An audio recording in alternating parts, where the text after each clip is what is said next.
الحمد لله رب العالمين والصلاة والسلام على أشرف الأنبياء والمرسلين وعلى آله وصحبه أجمعين ومن تبعهم بإحسان إلى يوم الدين أما بعد. اللهم لا علم لنا إلا ما علمتنا إنك أنت العليم الحكيم.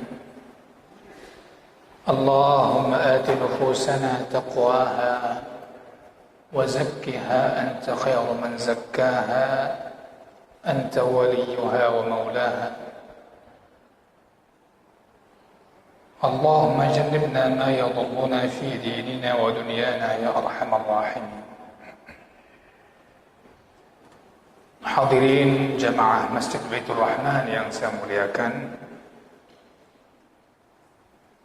kembali pada malam berbahagia ini kita berbicara babul muraqabah. Tepatnya kita masih membicarakan masalah keimanan. Kita mesti senantiasa ingat bahwasanya nilai kita selaku manusia itu sangat tergantung pada keimanan kita. Dan pembicaraan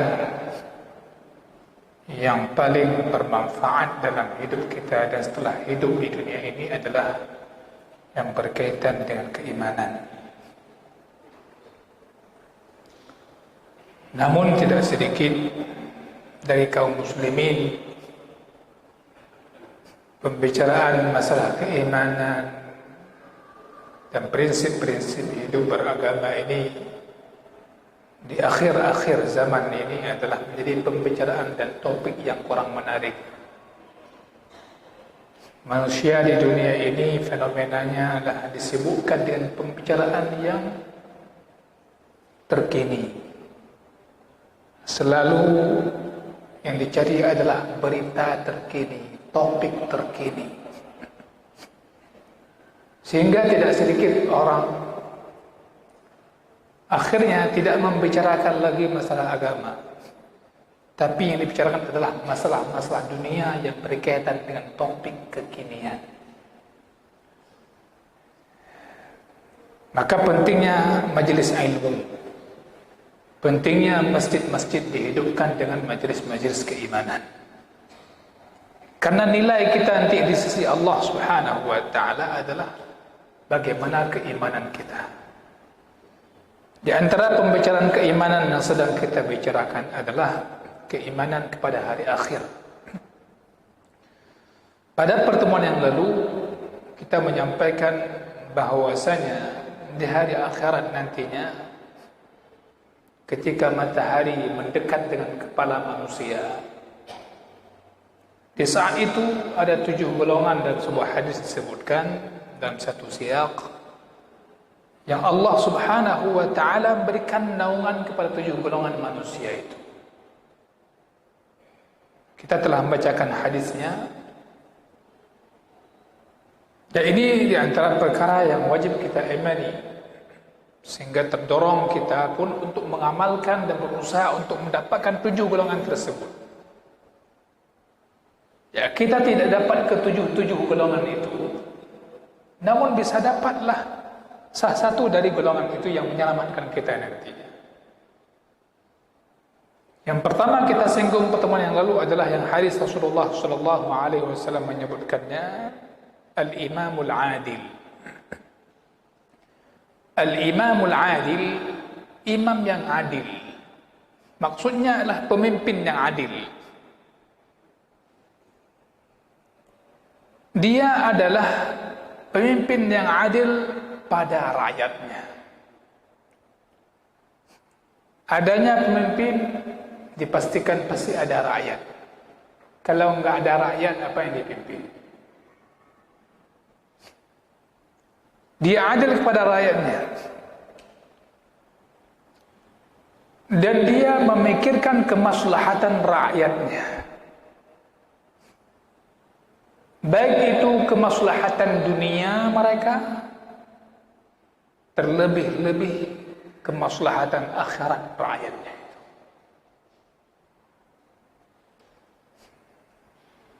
Kalau kita pernah baca sirah salafus salih radhiyallahu alaihim,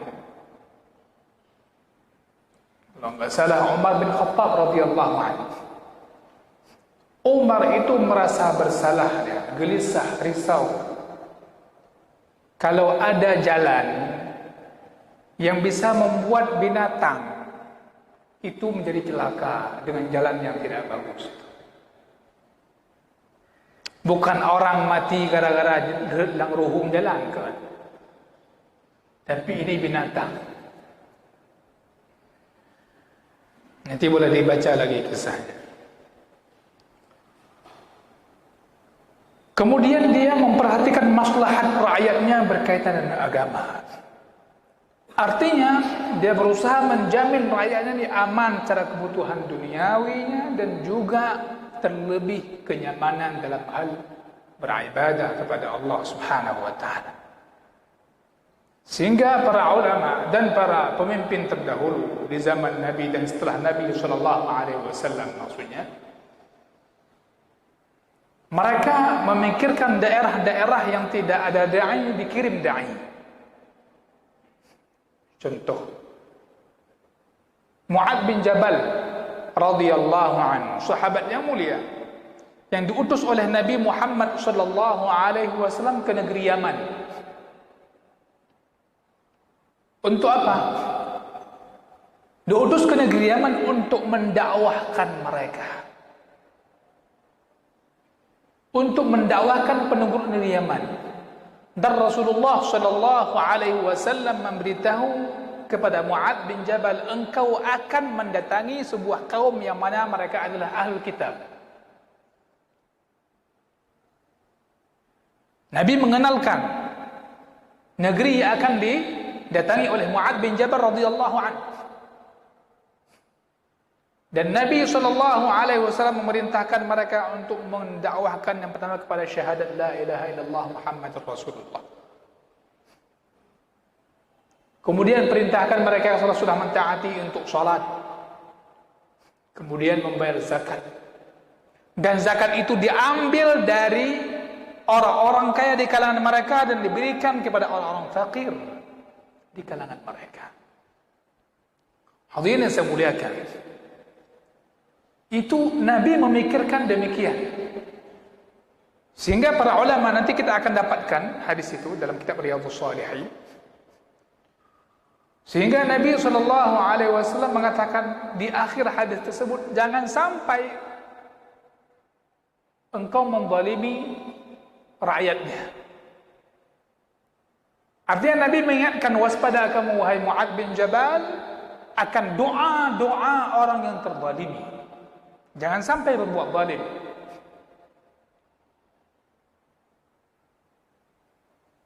Nabi SAW memikirkan apa? Kemaslahatan rakyat penduduk Yaman. Sampai diajarkan, diingatkan cara berdakwah, tahapan-tahapannya, fiqih dakwahnya diajarkan. Begitu juga para khalifah setelahnya. Setiap penerusan wilayah-wilayah Islam, maka para khalifah itu mengirimkan para guru yang mengajarkan agama kepada mereka.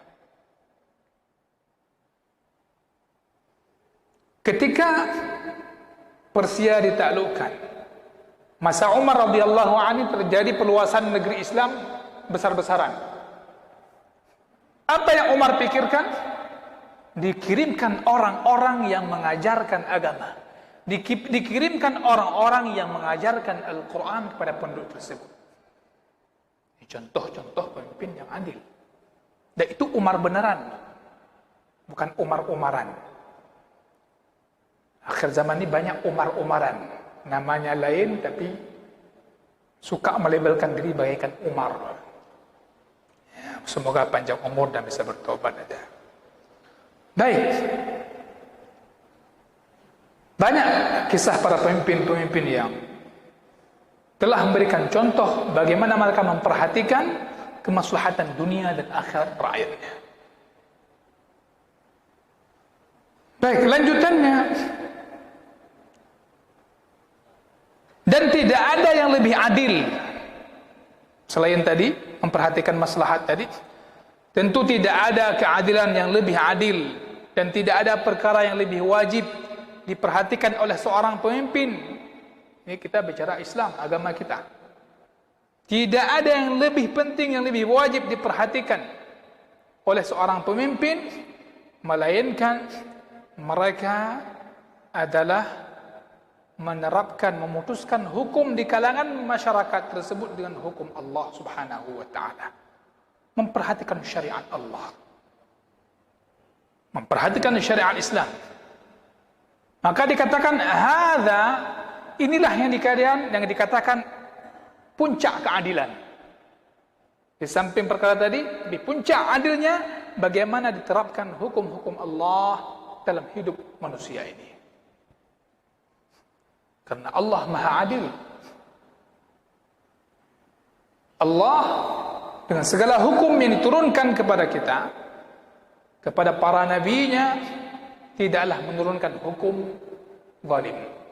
Karena Allah Subhanahu wa ta'ala mengharamkan kezaliman pada dirinya, sebagaimana waja'altuhu bainakum muharraman fala tadzalamu. Dan Allah Subhanahu wa ta'ala juga mengharamkan kezaliman itu di antara manusia. Janganlah kalian saling menzalimi. Maka tingkat keadilan seorang pemimpin yang paling tinggi adalah ketika dia menerapkan syariat Allah Subhanahu wa ta'ala dalam kehidupan mereka. Allah Subhanahu wa ta'ala mengatakan dalam surah An-Nahl ayat 90, innallaha ya'muru bil adli wal ihsan. Sesungguhnya dia Allah Subhanahu wa ta'ala memerintahkan kalian untuk berbuat adil dan berbuat kebajikan. Hadirin yang saya muliakan, maka barang siapa yang menghukumi bangsanya dengan bukan syariat Allah Subhanahu wa ta'ala, maka dia tidak dikategorikan adil.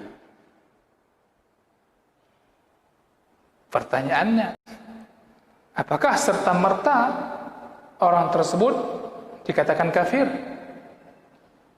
Nah, ini yang mesti paham baik-baik. Para ulama mengatakan, ketika dia beriktikad, berkeyakinan bahwasanya selain syariat Allah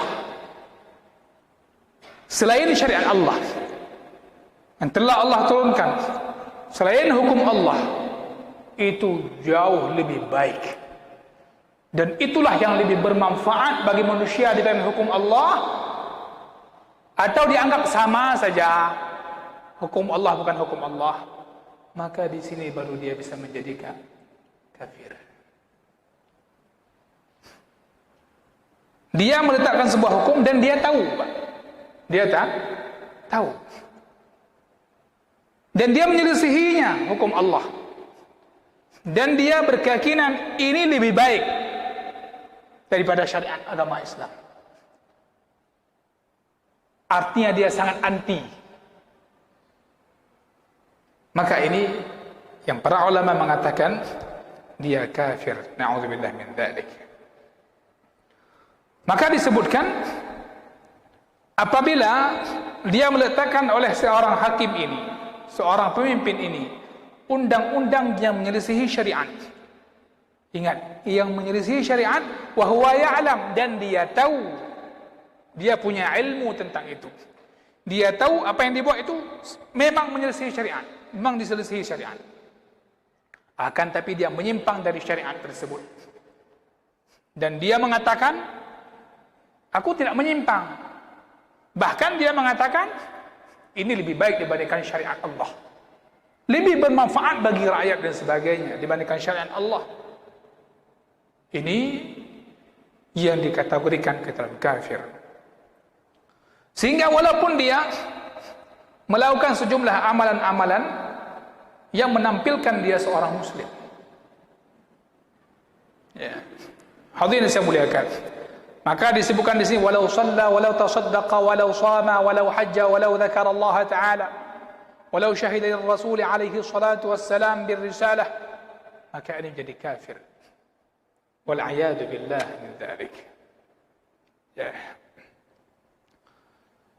Hadirin yang saya muliakan, maka para ulama juga menyebutkan dalam pembahasan dan disebutkan dalam pembahasan akidah Ahlussunnah wal Jamaah bahawa saya tidak boleh Muslim itu, negeri Muslim, dia dipimpin dan mengangkat pemimpin yang kafir. Idza qadara asy-sya'bu, seandainya pemimpinnya itu kafir, bukan muslim, rakyatnya muslim. Apabila bangsa itu punya kemampuan untuk menggantikannya dari itu, maka dia hendaknya menggantikannya. Fa'aham, artinya yang paling penting bagaimana keadilan itu dimunculkan dalam kehidupan manusia dengan menegakkan syariat Allah Subhanahu wa taala. Baik. Sedangkan ketika dia tidak beriktikad seperti pemahaman tadi, maka dia ada kemungkinan jatuh ke dalam golongan yang zalim, bukan kafir, ataupun fasik. Nah, tentu kalau fasik ini tidak mengeluarkan dia dari Islam, dia fasik, pelaku maksiat. Kenapa? Alah, nafsu, penting dia untuk nafsu dia. Beda. Jemaah yang saya muliakan, saya teringat di antara pembahasan para ulama, dulu ada pemimpin, siapa? Raja Habasyah, ketika dia sudah memeluk Islam, dia penduduknya negeri Ahlul Kitab, kan begitu? Dia juga tidak bisa menerapkan syariat Islam waktu itu, walaupun dia sudah Muslim. Rakyatnya Ahlul Kitab, Nasrani.